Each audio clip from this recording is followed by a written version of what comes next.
না আমি এত দূর থেকে আসি না।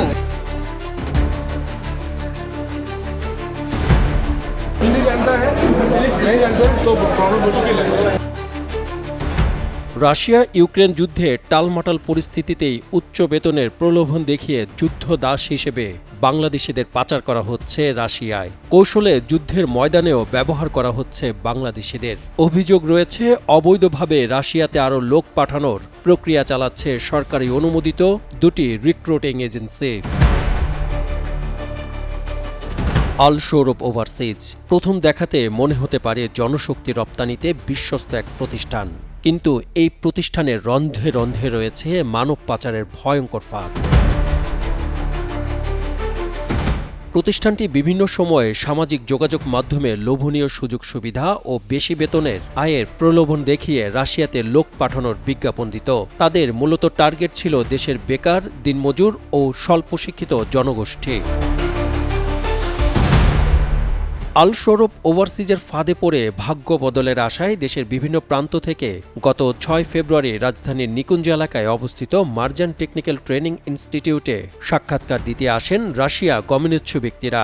নিকুঞ্জের এই পরীক্ষা কেন্দ্রে উপস্থিত প্রায় 400 ব্যক্তিকে রাশিয়ায় পাঠানোর আশ্বাস দেয় আল সৌরভ ওভারসিজ নামের রিক্রুটিং এজেন্সি। তবে এই প্রতিষ্ঠানটির বিরুদ্ধে অভিযোগ আছে কর্মী ভিসায় পাঠানোর কথা বলে রাশিয়ায় মানব পাচার চক্রের কাছে বিক্রি করে দেওয়ার। আল সৌরভ ওভারসিজের পক্ষ থেকে রাশিয়ায় কর্মী পাঠানোর এই তোড়জোড় দেখে সন্দেহ জাগায়। অনুসন্ধানে পাওয়া তথ্য মতে অনেকটা ঢাকঢোল পিটিয়েই লোভনীয় বিজ্ঞাপন দিয়েই মানব পাচার করে যাচ্ছে আল সৌরভ ওভারসিজ। প্রতিষ্ঠানটি সামাজিক যোগাযোগ মাধ্যম ফেসবুক ও হোয়াটসঅ্যাপে থাকা, খাওয়া, চিকিৎসা ভাতাসহ $900 থেকে $1200 বেতনের প্রলোভন দেখিয়ে প্রকাশ্যে নিয়োগ বিজ্ঞপ্তি দিচ্ছে। ভাগ্য ও জীবন বদলাতে দেশের বেকার ও স্বল্প আয়ের জনগোষ্ঠী খুব সহজেই এই ফাঁদে পা দিচ্ছে। গত 6 থেকে 8 ফেব্রুয়ারি রাজধানীর ভাটারার রহমান টেকনিক্যাল ট্রেনিং সেন্টারে বাছাই পরীক্ষা অনুষ্ঠিত হওয়ার কথা থাকলেও পরবর্তীতে অজানা কারণে নিকুঞ্জ মার্জান টেকনিক্যাল ট্রেনিং ইনস্টিটিউটে সেই বাছাই পরীক্ষা অনুষ্ঠিত হয়। খবর পেয়ে সরেজমিনে মার্জান টেকনিক্যাল ট্রেনিং ইনস্টিটিউটে যায় কালের কণ্ঠের অনুসন্ধানী টিম। এ সময় কালের কণ্ঠের অনুসন্ধানী টিমের সাথে কথা হয় বিদেশ গমনেচ্ছু কয়েকজনের সঙ্গে। তারা জানান থাকা ও খাওয়া সুবিধা সহ $800 থেকে $900 বেতন দেয়া হবে। এ সময় অন্তত 12 জনের সঙ্গে কথা বলে কালের কণ্ঠ। নিয়োগ প্রত্যাশীদের বেশিরভাগই স্বল্প শিক্ষিত এবং কেউ কেউ বর্তমানে দিনমজুর। অনেকে উচ্চ বেতনের আকাঙ্ক্ষায় প্রত্যেকেই রাশিয়া যেতে আগ্রহ দেখাচ্ছেন। ওরা বলছে আবার যে ওরা তো টুরিস্ট ভিসায় নিয়ে গেছে, যে ইন্টারভিউতে পাস করলে তখন জানাবে। অনেকে একটা ধারণা দেয় নাই না, এখানে আসছে রাশিয়া যাওয়ার জন্য ইলেকট্রিশিয়ান বেতন বলছে €800। €800 সে বলছে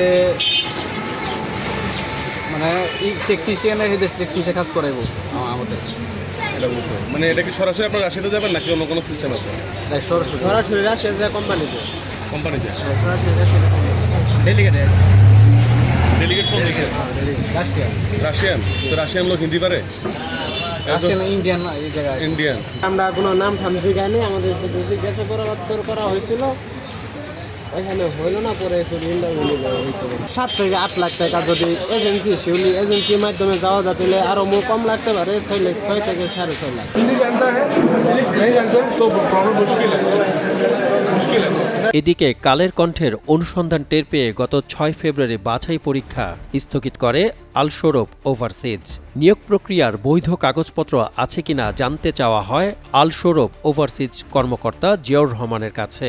তবে তিনি বৈধ কাগজপত্র আছে বলে দাবি করলেও পরে সেটি দেখাতে ব্যর্থ হন। উল্টো প্রতিবেদককে ঘুষ দেওয়ার চেষ্টা করেন চুপ থাকতে। না রাখবো না, আমি এত দূর থেকে আসি না। শুধু আল সৌরভ ওভারসিজ নয়, মানব পাচারকারী প্রতিষ্ঠানের নামের তালিকায় আছে জান্নাত ওভারসিজ ও ড্রিম হোম ট্রাভেলসের মতো অসংখ্য প্রতিষ্ঠান, যাদের টার্গেট মূলত শিক্ষিত বেকার ও স্বল্প আয়ের জনগোষ্ঠী। কালের কণ্ঠের এই প্রতিবেদক জান্নাত ওভারসিজ ও ড্রিম হোম ট্রাভেলসের কর্তৃপক্ষের সাথে কথা বলতে গেলেও সরাসরি কাউকে পাওয়া যায়নি। তবে জান্নাত ওভারসিজের কর্তৃপক্ষের সাথে ফোনে কথা হয় এই প্রতিবেদকের। কর্তৃপক্ষ জানান তারা লোক পাঠালেও বিএমইটি থেকে তাদের কোনো কোনো অনুমতি নেই।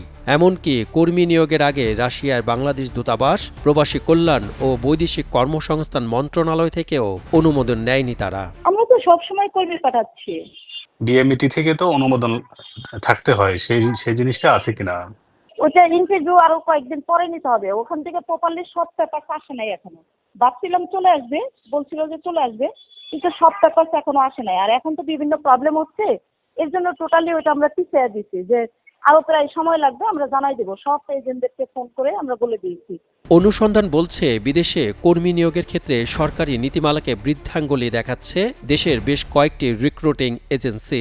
নিজেদের ইচ্ছেমতো কর্মী নিয়োগে দূতাবাসের অনুমোদন না নিয়ে নাম সর্বস্ব কোম্পানিতে লোক নিয়োগের অপচেষ্টা চালানোর অভিযোগ রয়েছে প্রতিষ্ঠানগুলোর বিরুদ্ধে। এ সমস্ত প্রতিষ্ঠানগুলোর বিরুদ্ধে জোরালো অভিযান এবং আইনি পদক্ষেপ নেয়ার দাবি ভুক্তভোগী পরিবারগুলোর।